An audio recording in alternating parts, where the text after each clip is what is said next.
ತುಮಕೂರಿನ ಕುಡುಂಬೂರು ನಡುಗಿರಿ ಜಾರಂದೆ ಮತ್ತು ಸಪರಿವಾರ ದೈವಗಳ ಈ ಒಂದು ದೇವಸ್ಥಾನದಲ್ಲಿ ಪವಾಡ ನಡೆದಿರ್ತಕ್ಕಂಥದ್ದು. ಹಾಗಾದರೆ ನೇಮೋತ್ಸವದ ವೇಳೆ ಏನಾಯಿತು ಘಟನೆ ಎಂಬುದರ ಬಗ್ಗೆ ಮಾತನಾಡೋದಕ್ಕೆ ಇದೀಗ ನಮ್ಮ ಜೊತೆ ಈ ದೇವಸ್ಥಾನಕ್ಕೆ ಸಂಬಂಧಪಟ್ಟಂಥ ಟ್ರಸ್ಟ್ನ ಪ್ರಮುಖರು ನಮ್ಮ ಜೊತೆ ಇದ್ದಾರೆ. ಅವ್ರು ಮಾತಾಡ್ತಾನೆ. ಸರ್, ನೇಮೋತ್ಸವದ ವೇಳೆ ಏನಾಯಿತು ಮತ್ತು ಏನೇನಾಯಿತು ಅಂತೇಳಿ. ವಿಶೇಷವಾಗಿ ಕುಡುಂಬೂರು ನಡುಗಿರಿ ಗ್ರಾಮ ದೈವ ಜಾರಂದಯ ಸಪರಿವಾರ ದೇವಸ್ಥಾನ ಇದು 2022ರಲ್ಲಿ 30 ವರ್ಷಗಳ ಕಾಲ ಇದು ಒಂದು ಮಣ್ಣಿನಡಿಯಲ್ಲಿ ಇದ್ದು ಅಜೀರ್ಣ ವ್ಯವಸ್ಥೆಯಲ್ಲಿದ್ದು ಇದನ್ನು 33 ವರ್ಷಗಳ ನಂತರ ಅನ್ನಪೂರ್ಣೇಶ್ವರಮ್ಮನವರ ಸೇವಾ ಟ್ರಸ್ಟ್ ಅಂತ ಹೇಳಿ ನಾವು ಮಾಡಿ ಅದರ ಮುಖಾಂತರ ನಾವು ಸರ್ಕಾರದಿಂದ ಈ ಜಾಗವನ್ನು ಪಡೆದು ನಮ್ಮ ಗ್ರಾಮ ದೈವಗಳಿಗೆ ಹಾಗೂ ಹೊಳ್ಳರ ಚಾವಡಿ ಅನ್ನು ನಾವು ನಿರ್ಮಿಸಿದ್ದೆವು. ಈ ದೇವಸ್ಥಾನ 2022ರಲ್ಲಿ ಪುನರ್ ಪ್ರತಿಷ್ಠೆ ಆದಂತಹ ಸಂದರ್ಭದಲ್ಲಿ ಇದೇ ಪವಾಡ ನಮಗೆ ನಡೆದಿತ್ತು. ಚಾವಡಿ ಹೊಳ್ಳರ ಚಾವಡಿಯಲ್ಲಿ ಅನ್ನಪೂರ್ಣೇಶ್ವರಮ್ಮನ ಪ್ರತಿಷ್ಠೆ ಆಗಿ ಹೊಳ್ಳರ ಚಾವಡಿಯಲ್ಲಿ ಜಾರಂದಯ ಐವೇರ್ ಸತ್ಯಲ್ನ ಪ್ರತಿಷ್ಠೆ ಆಗಿ ಮರುದಿವಸ ಗ್ರಾಮ ದೈವಗಳ ಪ್ರತಿಷ್ಠೆ ಆಗಿತ್ತು. ಅಂದು ರಾತ್ರಿ ನಮಗೆ ಜಾರಂದಯ ದೈವದ ನೇಮೋತ್ಸವ ಆಗುವ ವೇಳೆ ಇದೇ ರೀತಿ ಗಗ್ಗರ ಸೇವೆ ಆಗ್ತಾ ಇರುವಾಗ ಗಗ್ಗರ ಸೇವೆ ಶುರು ಆದಾಗಲೇ ಇಲ್ಲಿ ಒಂದು ದೊಡ್ಡ ಶಬ್ದವಾಯಿತು ನಮಗೆ. ಅಲ್ಲಿ ಹೊರಗಡೆ ನಮ್ಮ ಚಾಕಿರಿಯವರೆಲ್ಲ ಕೂತ್ಕೊಂಡಿದ್ದರು. ಆಗ ಅವರಿಗೆ ಒಂದು ದೊಡ್ಡ ಶಬ್ದ ಕೇಳಿದ್ದು ಏನಂತ ಹೇಳಿ ಬಂದು ನೋಡುವಾಗ ಇಲ್ಲಿ ದೈವದ ಮಂಚವು ಅದರಷ್ಟಕ್ಕೆ ಅದು ಇದಾಗ್ತಾಯಿತ್ತು, ಅಲ್ಲಾಡ್ತಾಯಿತ್ತು, ತೂಗಾಡ್ತಾಯಿತ್ತು.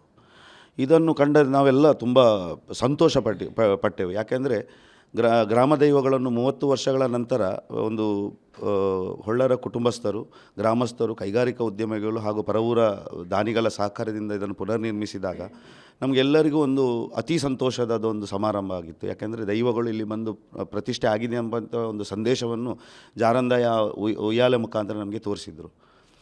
ಅದೇ ಹೋದಾಗೆ 4 ವರ್ಷಗಳ ಕಾಲ ಈಗಾಯಿತು. ಆ 4 ವರ್ಷಗಳ ಒಂದು ಪ್ರಗತಿಯನ್ನು ನೋಡಿದಾಗ ದೈವಗಳ ಒಂದು ಚಿತ್ತ, ದೈವಗಳ ಒಂದು ಕಲೆಕಾರ್ಣಿಕೆ ಮಣ್ಣಲ್ಲಿ ನಮಗೆ ತುಂಬ ಸರಿ ಕಾಣಿಸಿಕೊಂಡಿದ್ದೆವು. 4 ವರ್ಷದಲ್ಲಿ ನಾವು ಈ ದೇವಸ್ಥಾನದಲ್ಲಿ ಯಾವತ್ತೂ ಎನಿಸಿರಲಿಲ್ಲ ಏನೆಲ್ಲ ಆಗ್ಬೋದು ಅಂಥೇಳಿ.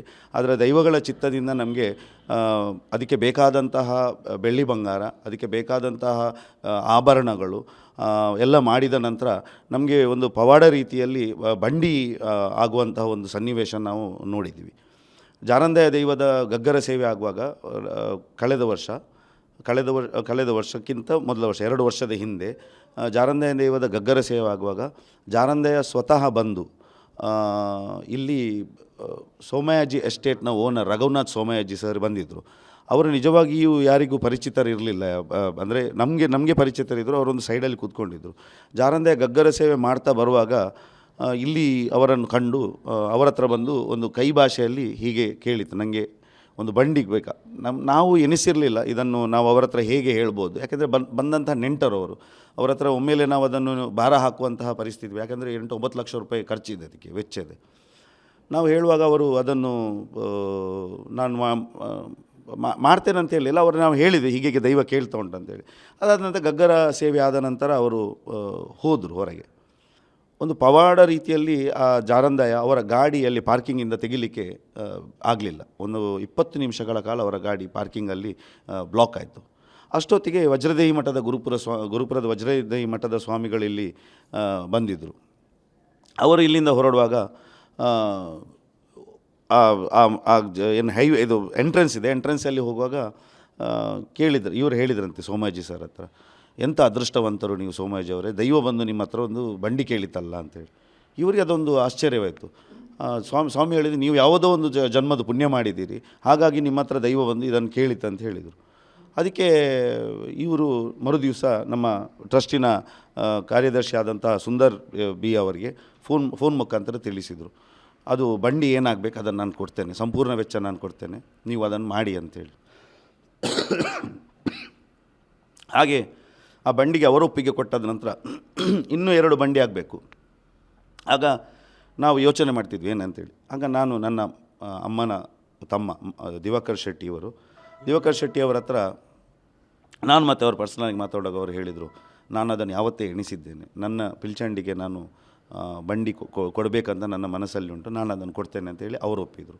ಹಾಗಾಗಿ 2 ಬಂಡಿ ಆದಮೇಲೆ 3ನೇ ಬಂಡಿ ಇನ್ನು ಏನು ಮಾಡೋದಂತ ಹೇಳಿ ನಾವು ಯೋಚನೆ ಮಾಡುವಾಗ ಸುಂದರ್ ಬಿ ಇವರು ಇಲ್ಲಿ ಕೈಗಾರಿಕಾ ಉದ್ಯಮಿಗಳು, ಇವರ ನೇತೃತ್ವದಲ್ಲಿ 3-4 ಜನ ಆದಿಶಕ್ತಿ ಇಂಡಸ್ಟ್ರೀಸ್ನ ಗೋಪಾಲ್ ಅವರು, ಕುಬೇರ ಇಂಡಸ್ಟ್ರೀಸ್ ಅವರು, ಇವರೆಲ್ಲ ಒಂದು 4-5 ಜನ, ಪುಷ್ಪರಾಜ್ ಅವರು, ನಮ್ಮ AS ಇಂಡಸ್ಟ್ರೀಸ್ ಅವರು, ಇವರೆಲ್ಲ ಸೇರಿಕೊಂಡು ಒಂದು ಮೀಟಿಂಗ್ ಮಾಡಿ ಡಿಸೈಡ್ ಮಾಡಿದರು.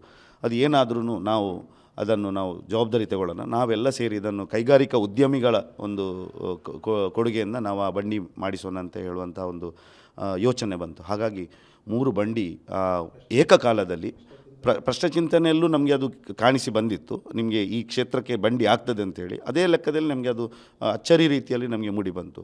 ಬಂಡಿಗಳ ಜೊತೆ ಬೇಕಾಗಿರುವಂಥ ಇನ್ನಷ್ಟು ಆಭರಣಗಳು, ಆ ಪೀಠಗಳು, ಇದನ್ನೆಲ್ಲ ಒಂದು ಏನಿಲ್ಲದಿದ್ದರೂ ಒಂದು 70-80 ಲಕ್ಷದ ವೆಚ್ಚದಲ್ಲಿ ಎಲ್ಲ ಆಭರಣಗಳು, ಪೀಠ ಇತ್ಯಾದಿ ದೈವಗೆ ಬೇಕಾಗಿರುವಂಥ ಎಲ್ಲ ವಸ್ತುಗಳನ್ನು ನಾವು ನಿರ್ಮಾಣ ಮಾಡಿ ಹೋದ ವರ್ಷ ತಂದಿದ್ದೆವು.